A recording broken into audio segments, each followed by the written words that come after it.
This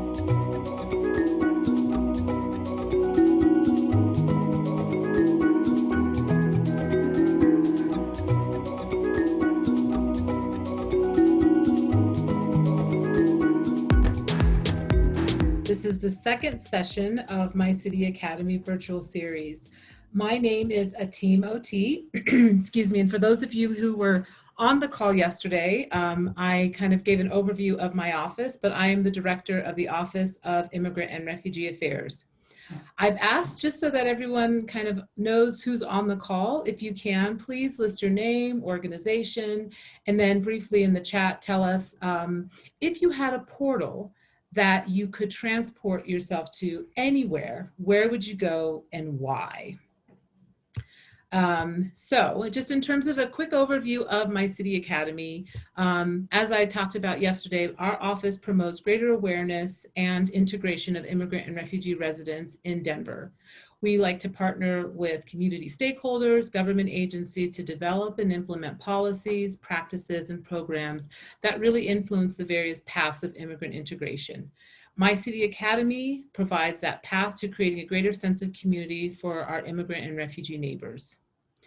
I do want to say before we start, I would like everyone to take a moment to just remind ourselves about the importance of the census, As you know, the census deadline has changed from the end of October to the end of September. So we'll put in the chat a link for where you can take the census if you haven't. And please make sure that you encourage others who you know to take the census. Now, please also note that because this is a webinar, you are free to ask any questions of the panel, which is myself, and will be joined later by Maria Corral, as well as our speaker, who I will introduce in just a moment. If you have questions, please put them in the question and answer section. If you put them in the chat, sometimes it's hard to see it. So if you can, please put them in the Q&A section, but I'll do my best to also monitor the chat. So now it is my pleasure to introduce Darius Smith. Darius Smith is the director of the Denver Anti-Discrimination Office, where he facilitates resolution of discrimination complaints by utilizing the indigenous form of peacemaking and serves as the liaison to the American Indian Commission. And Darius, I believe you are also the liaison to the African American Commission as well. Is that correct? That is correct. Great. Well, I will let you take the show and we will begin your presentation. All right. Well, will they be able to see my face, or can I take my face away? You can leave it, and then the presentation will begin, and I believe your face will be gone until after the presentation. So we can start the presentation now. All right. Well, hello, everyone. As Ateem mentioned, I am the director of the Anti-Discrimination Office. And I have the pleasure of also being the staff liaison to both the American Indian and African American Commission. And that's a very special thing for me, because my mother is Navajo and my father is African American. My father's Black, and so I identify with both. And so for the last, for 17 years, I've been in this role with the Agency for Human Rights and Community Partnerships. When I first started in my role with the director of the Anti-Discrimination Office, I quickly learned there was a big difference between how people would file, let's say, a civil action in court and actually going through the process of a civil rights administrative process like the Denver Anti-Discrimination Office has. One of the things that I'm charged to do with the city is to resolve complaints.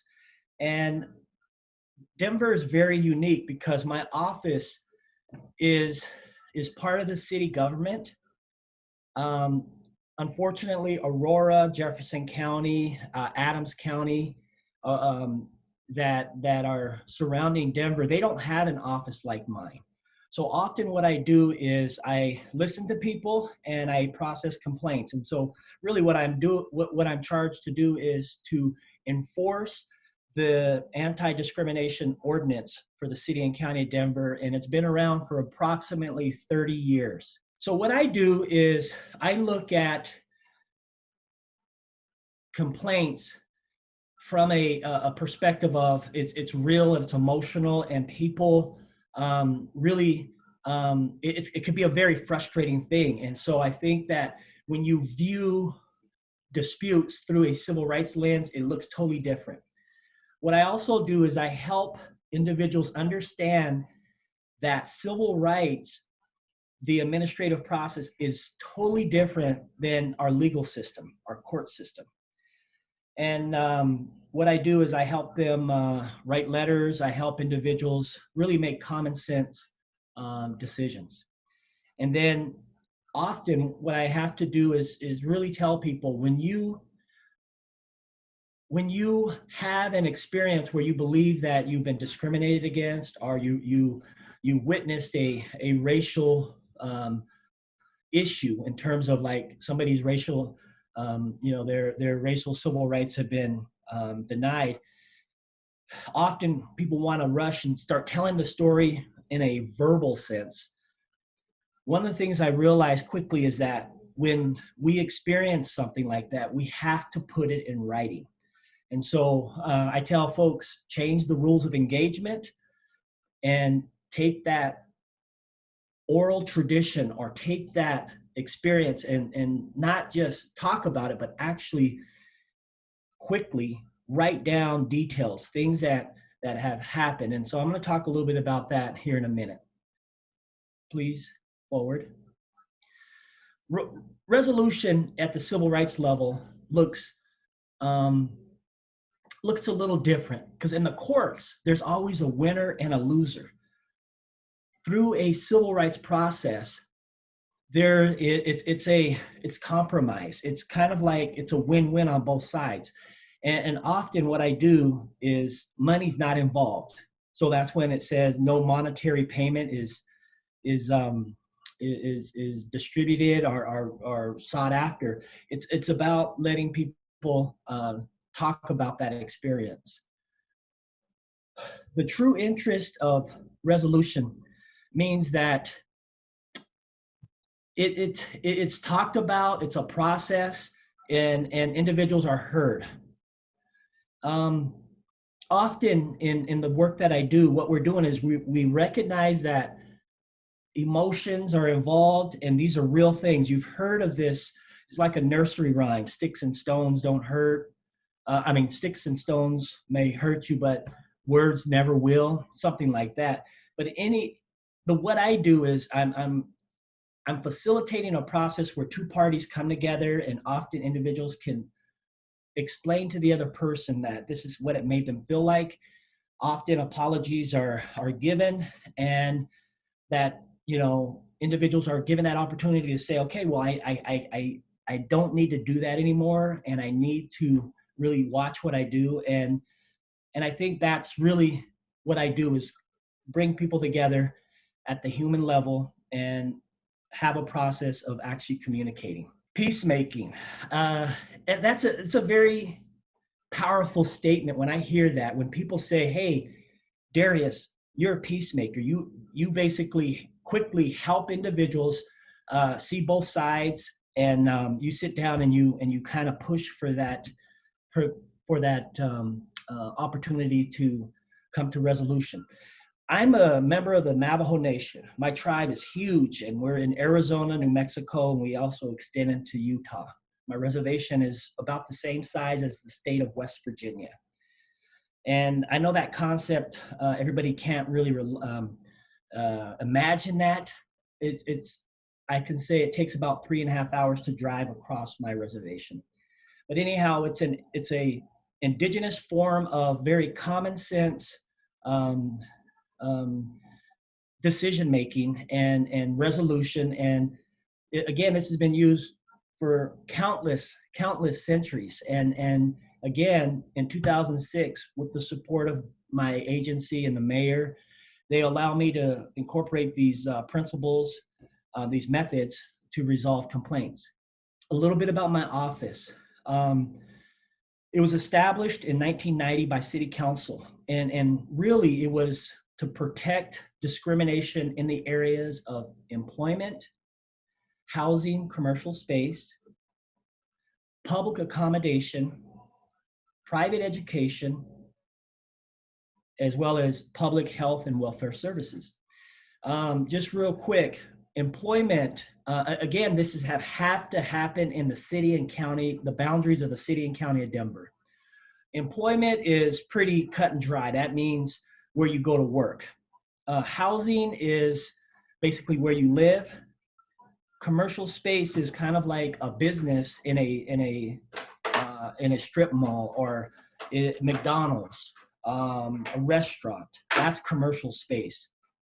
Public accommodation is you walk into a store, let's say Walmart or King Soopers or Safeway, and you're denied service. That's a public accommodation.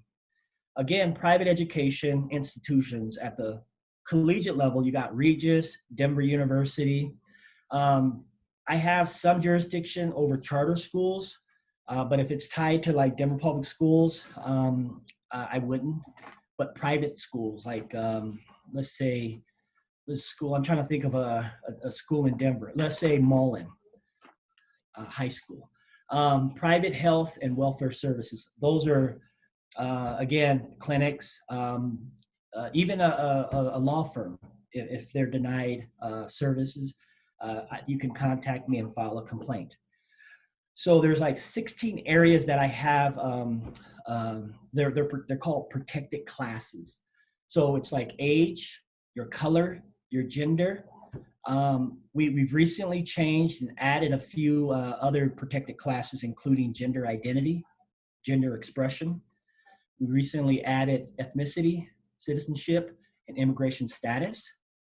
And other areas that we've had protection since the 1990s have been disability, including physical and mental, race, marital status, military status, national origin, which has kind of been expanded, sexual orientation, and recently we also have source of income, and that's where you receive your funding. And in the city and county of Denver, a manager at an apartment complex can't discriminate against you because you receive funding from, let's say, Pell Grant, or you receive funding from, let's say, Section 8 voucher.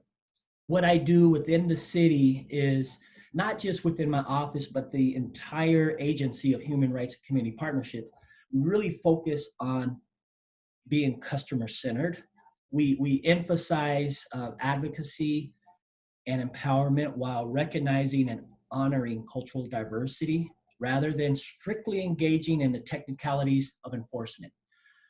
So again, I'm not the police. I'm really not an enforcement agency. However, I do have enforcement powers within the ordinance. So I don't take a very heavy-handed approach to how I operate the office.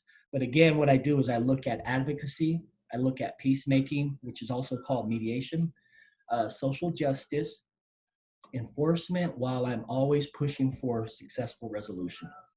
Next slide, please. How would you file a discrimination complaint with me? Basically, you would call me up, or you could contact anybody associated to this Zoom meeting, and you can call me, you can send me an email, and basically, one of the important provisions is that this particular complaint has had to have happened within the last 180 days, so 6 months. We can't go back a year, we can't go back 2 years. And really what happens is there's an intake process. It's a very simple, takes a few minutes, is about 5 pages. And as soon as I get that complaint, either in an email or dropped off in my office, I determine pretty quickly if I have jurisdiction. If I do have jurisdiction, I send out a formal notice. It's called the Notice of Charge of Discrimination. And that goes to the respondent, and then they have 30 days to get back to me in writing. And that's important because everything is now done in written form. And what I'm also charged to do is resolve complaints within 45 days.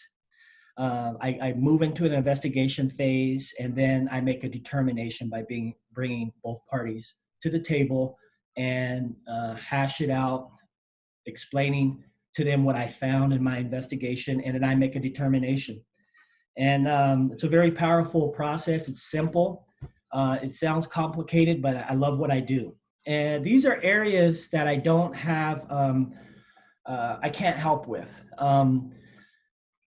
One area is I don't have jurisdiction over other government workers at the federal level, the state level, or the city level. If I encounter a person that is a government worker, I can direct them to a civil rights agency that has jurisdiction. Again, if the discriminatory act took place outside the boundaries of the city and county of Denver, I don't have jurisdiction. I don't have jurisdiction over the police or sheriffs or firefighters. Again, the city has a process. It's the Office of Independent Monitor, and I know the folks over there. And if you've gone through a judicial process, I don't have jurisdiction with what happens in a court, district court, and then also prisoners' rights. I don't have jurisdiction over prisoner rights, and then lastly, personality conflicts. I can't. Discrimination has had to been very blatant and very provable.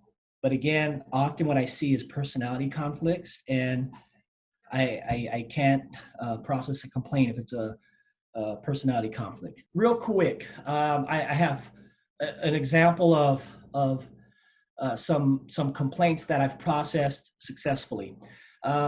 This is about maybe 10 years ago. I had a Black American male who was from Panama, had a very, very heavy Spanish accent. He believed that he was being passed over for a position.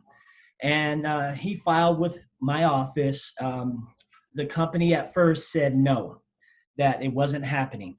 Well, the interesting thing is this individual kept in touch with me, and then a position came open within the company. He applied again, and he was passed over. Well, it was an interesting way of things.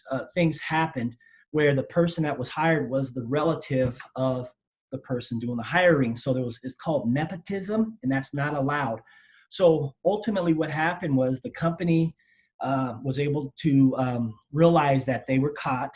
The city was looking at them. They put the individual into the position, and they paid him back pay. I'm assuming it was like $10,000. And they apologized, and they corrected their human resources process. That was a very interesting complaint.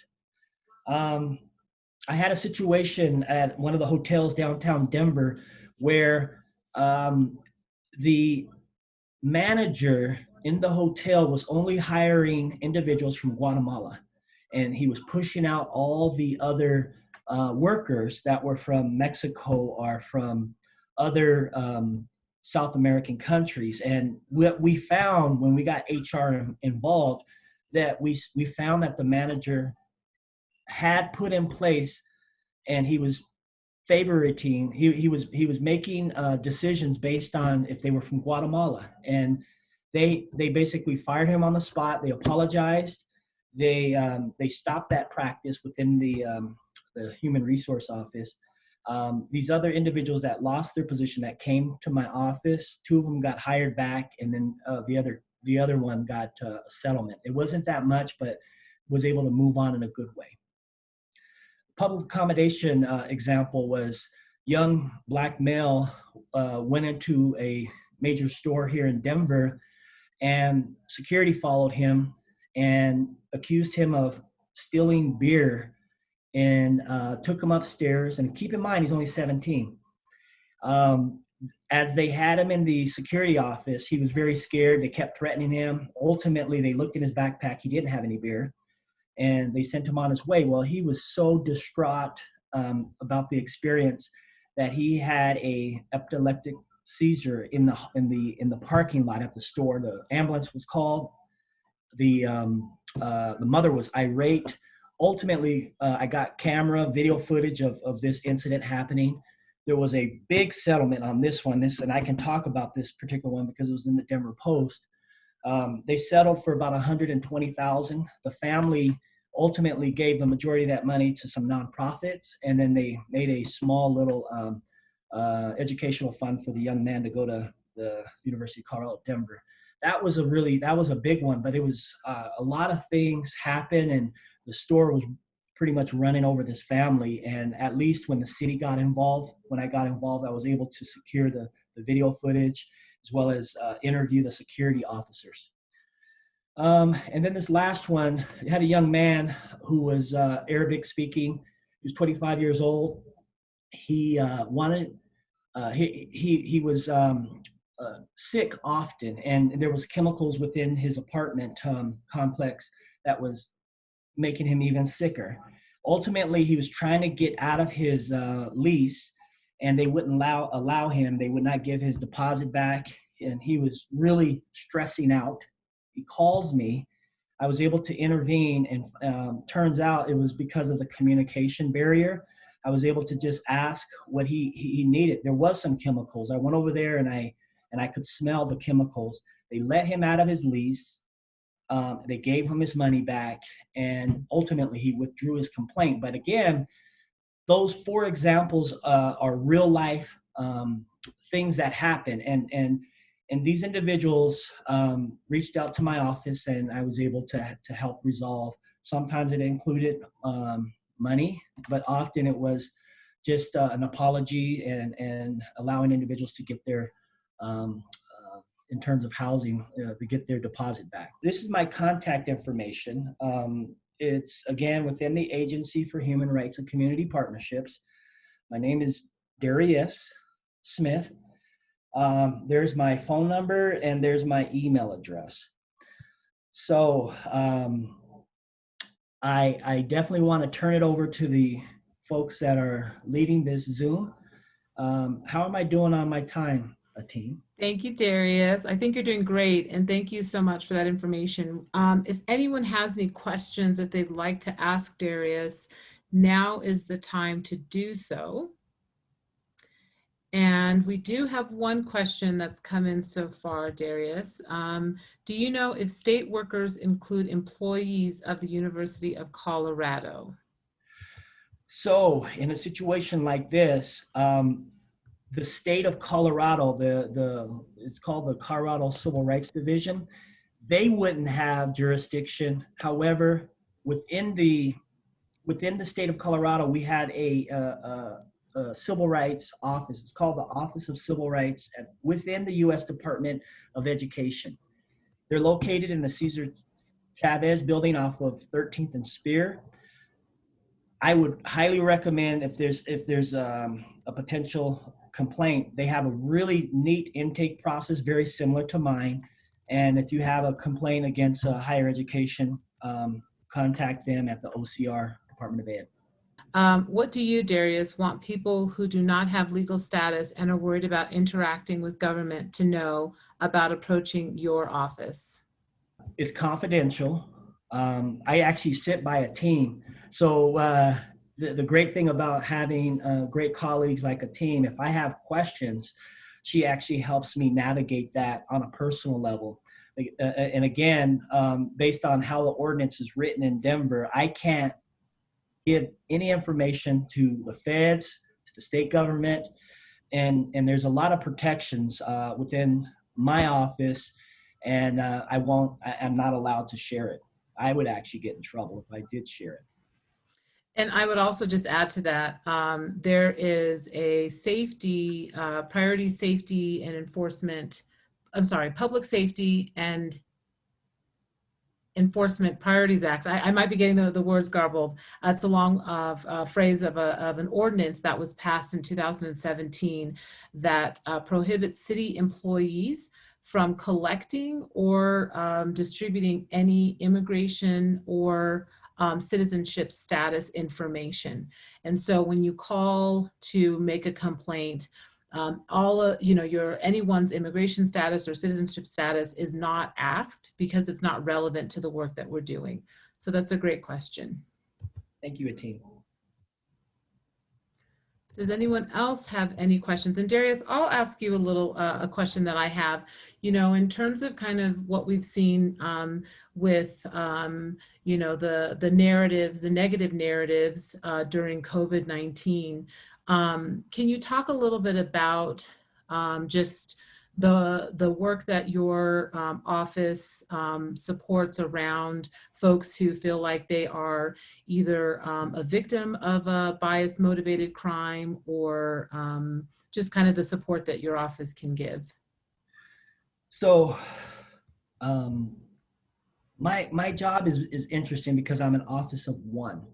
And so not only do I receive the complaint or have these brainstorming opportunities via phone or in person, that I'm actually very interactive with individuals. So it's not a bureaucracy of where you have to turn in a form and then it just disappears.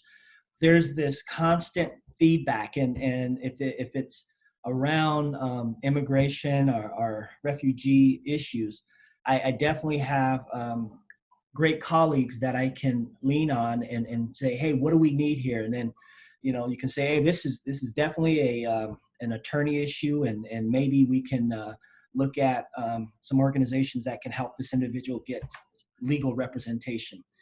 I would say within the civil rights process, I think how it's easier for me to do my job is if I have the information sooner. The hard thing is when people contact me at the 11th hour, meaning that they contact me when they're that day that they're being evicted. And I ask them, I'm like, what, you knew about this, 10 days ago, 30 days ago, you had this eviction notice, you should contact me right away. And so I think, that's some words of advice from me, is that don't internalize this experience. If it's negative, ask for help. And I think that if you don't know, call my office or call, the Office of Immigrant and Refugee Affairs, or contact somebody within the Agency for Human Rights and Community Partnerships. Is that if we're live people, we'll get back with you right away. And then even during this COVID pandemic stay-at-home order, we're accessible immediately on our cell phones and our computers. Hopefully that answered your question, Ateen. I see another question here about the number of people that your office typically helps in a given year. And are you seeing any changes in the needs during COVID? I was averaging about 100 to 130 complaints a year. And what I found was that a lot of it wasn't real complaints. They were personality conflicts. And so the office was just processing complaints in a very bureaucratic government way, is just receiving the intake complaint forms and then just putting them in a pile and getting to them one at a time. And it just looked really different, and it wasn't really solving problems. So over time, we changed the process to what I just described about this peacemaking way of handling customer-centered philosophy. And my numbers went down to about 50 to 75 a year. But again, my office really changed in the way we're processing complaints. Ideally, or in the last few years, I've had about 12 to about 20 real complaints.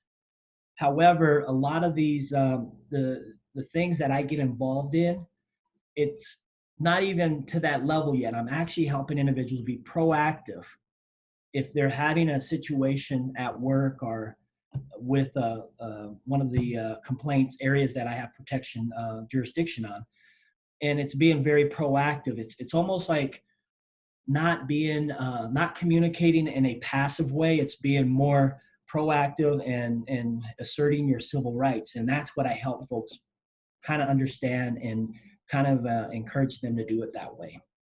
How do you help people determine if there's a complaint that has to do more if there's a complaint, it has to do more with personality or race when it's not blatant or provable? Those are interesting conversations, because what I get often is individuals saying, well, they didn't really call me a racist name or didn't say anything, but I just had this gut feeling. What I often have to do is help these individuals say, okay, if they didn't say it, then that's something that might be happening, and it could be, but we're not there yet. So in an employment situation, I get the individual to bring in their employee handbook. That's probably one of the biggest things that I help individuals do, is look at their new orientation, new employee orientation, employee handbook. Open it up. Every company has an alternative dispute resolution process. So often what I do is I help the individual see that, and I can say, okay, I can help you write an email or a letter to say, I want to take advantage of the company's alternative dispute resolution process. And often that's where the personality conflicts are happening in the workplace. And that's where I can give individuals, the articulation, or just say, hey, say what you mean and don't internalize this experience and just, living in your own head. You have to tell somebody and just say, I want to take advantage of our company's alternative dispute resolution process because I like my job and I want to continue to work with these people. So again, that's a lot of what I do. Understanding bureaucracy, especially in immigrant populations. I know my mom, as an immigrant herself, really didn't have faith in bureaucracy because I think she didn't know the rules. So what would you say to encourage people to actually seek out that help? Because oftentimes we feel like there's nowhere to turn. Mm-hmm. One of the things that, as soon as I start working with the individual, I start putting together file folders, and being organized from the beginning, and keeping those documents in chronological order, meaning that the next thing you get, it goes on top, and just being organized. And working with the Native population over the years, that's what I found was individuals get so overwhelmed with the process. It comes back to organization. And then it's really interesting because when individuals go into court, they're paying an attorney.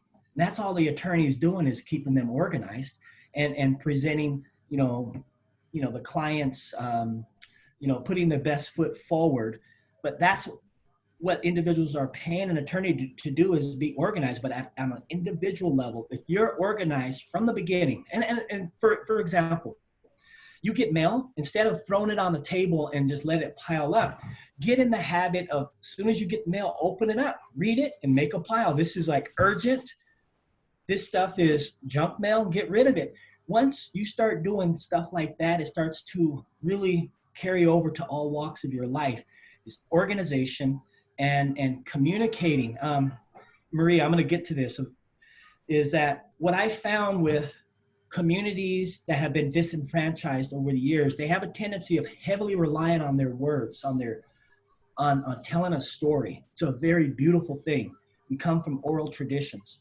However, when you're dealing with bureaucracies, it's all about the written paper trail. And that's what I'm saying is keep good, organized documentation and keep your things in files. You pay your rent, have a folder that, you keep that there. You pay your electric bill, you have an electric bill file. You pay your water bill. Again, this is really good documentation, and ultimately what happens is your kids start to learn that type of behavior. And so when an incident happens of discrimination or racism, you're able to really have a process to say, hey, it's important to take a picture. It's important to get that written documentation, because discrimination is so hard to prove.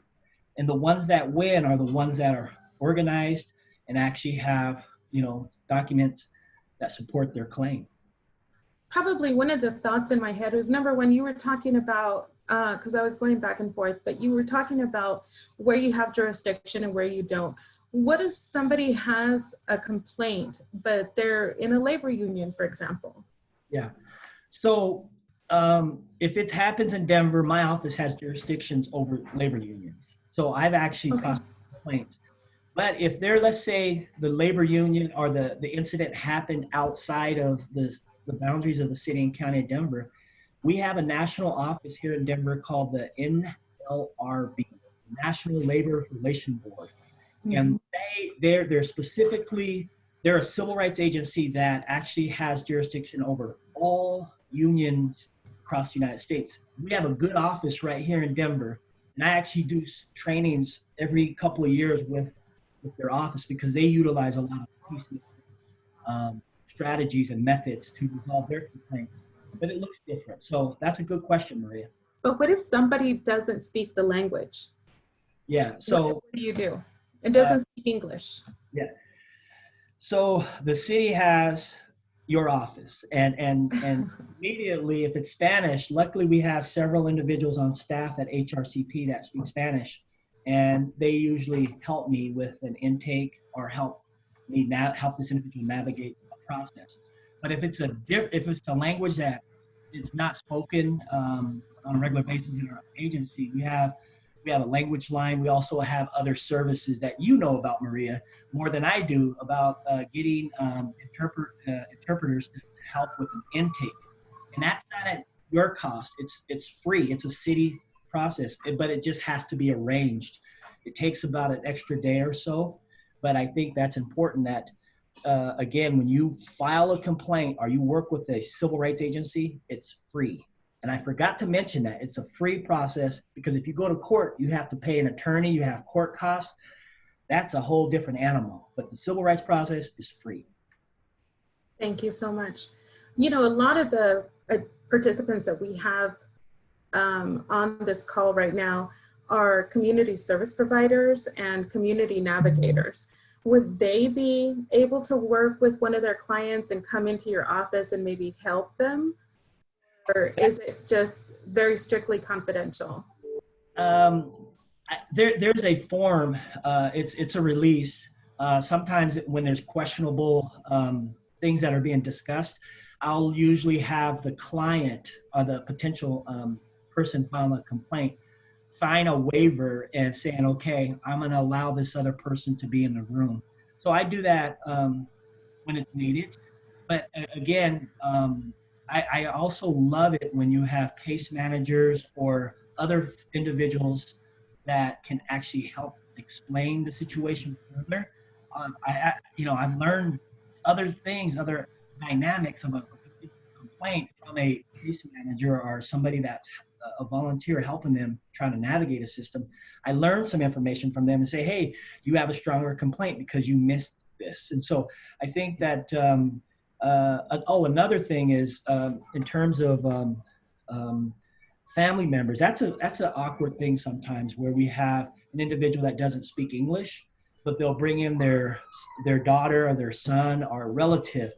And again, I don't like it when the individual is under 18. I think it gets tricky. But again, if I have any questions or it just doesn't feel right, I can run over to Maria or to a team and say, hey, I need some assistance on this language issue. What do you recommend? And we usually come up with something very, very quickly. And that's something that doesn't happen in all government settings. So, because government sometimes can be really big and this person's not talking to this person, but we sit in the same agency. Great. So I must be asking all the questions people are thinking because they're coming to me. Okay. So the next question I have is about, what should small business employers, we have so many different immigrant-owned businesses here in the community, what should they know about employee rights and also their rights as an employer? So where can they get this, where can they get resources to create their own employee handbooks? Great question. My jurisdiction was just recently expanded down to 10 employees. It's tricky because small businesses, the owner is also the HR director, and if they don't have good practices, they don't, things get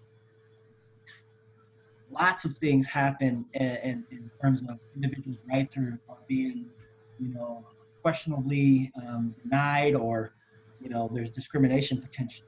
So a small business, what they could do is work with, let's say, the Chamber of Commerce, or if it's a nonprofit, they can work with the Association for Nonprofits here in the state of Colorado, that collectively, the nonprofit, they can get human resources expertise from a nonprofit like that. In terms of like a business, I know there's a restaurant business association that also does collective,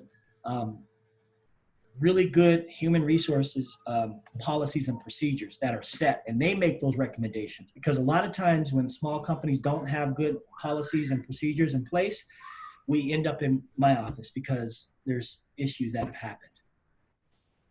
Great. And so some of our community service providers are working directly with clients. If they want to, if they're helping their clients with different housing issues or whatever, like what kind of preventative measures can you recommend to them? Again, going back to being organized. When you keep, when you're dealing with individuals, don't give up all your faith and just say, this person has my best interest. I think trust is important, but at the same time, cover yourself, get business cards, get names of individuals. Don't throw away receipts that are associated to your housing, to a business. It's very important to keep that stuff because that tells the complete story. So again, I think in terms of working with other agencies, you got to keep in mind those agencies are doing that, but you have it's a two-way street. It's not their responsibility to maintain that for you. You also cover yourself and keep those good records for yourself. Are there any questions we have from our participants? We got one. All right. So how do you handle a third-party person or observer witness discrimination and bringing that report, especially if one being discriminated is declining to report out of fear?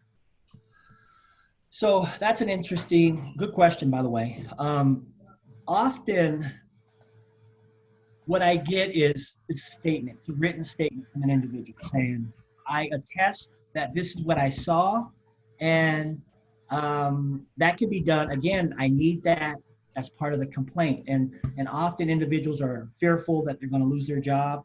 And if an individual believes that this is a good witness and they're having a hard time compelling them or making them come forward, sometimes I would say, can I talk to them? Because I want to just be able to explain to that individual that this is a civil rights process, that there's protections out there. And if this is the issue that you think you're going to lose your job, then I have to explain to them and saying that, no, the way the civil rights process works is once there's a document that's put forward, let's say that they witnessed a discriminatory act or a racist act, that because they submitted that, there's protections for them in a civil rights process, meaning that their employer or whomever, they can't retaliate against them by firing them.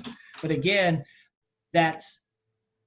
it's based on the situation, and everything is different. And so I think often I can have a conversation with somebody and just say, okay, why do you think this? I can't compel them. I can't force them to come forward and be a witness. However, I can maybe encourage them and just say, okay, what is your hindrance? Because sometimes I find out that this individual, they're like, they saw it, they're part of the problem. And I talk to them, and they're like, no, I'm not going to do it. So I can't make them, but at the same time, if they're really a good witness, they will put together a really good supportive statement. And they don't have to get it notarized, but as long as I get it directly from them, then I can verify it's coming from them rather than some made up. Because I've had people do that to me too, is try to game the system and saying, okay, I got all these witnesses and these are statements. And then I have to do my due diligence. I'll call and they're like, no, I didn't write that. So again, that's part of the process, is that I have to look at it from so many different angles.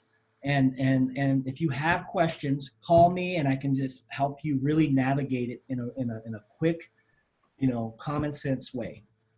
Great. Well, I've shared some of the resources that you have, your website at denvergov.org/discrimination. I've also shared the link to the Denver Anti-Discrimination Office fact sheet on the chat. So if anybody has additional questions, please feel free to reach out to Darius. We've shared his email and his phone number. Any last thoughts, Darius? No, I just want to congratulate you all for participating with My City Academy. It's a very forward-thinking civic engagement opportunity, and so it's definitely being considered in other cities. And I want to, give a shout out to Maria and a team for really advocating for this and actually speeding up the process that individuals can really become contributors to our society. And so congratulations to you all, and keep up the good work. Thank you so much, Darius, for spending this time with us. All right. We really appreciate all the participants on this call and participating in My City Academy, the webinar series. My City Academy is just that. We're trying to create a bigger and broader sense of community between our immigrant community members as well as our community service providers, and giving you that access to resources that we have with the City of Denver.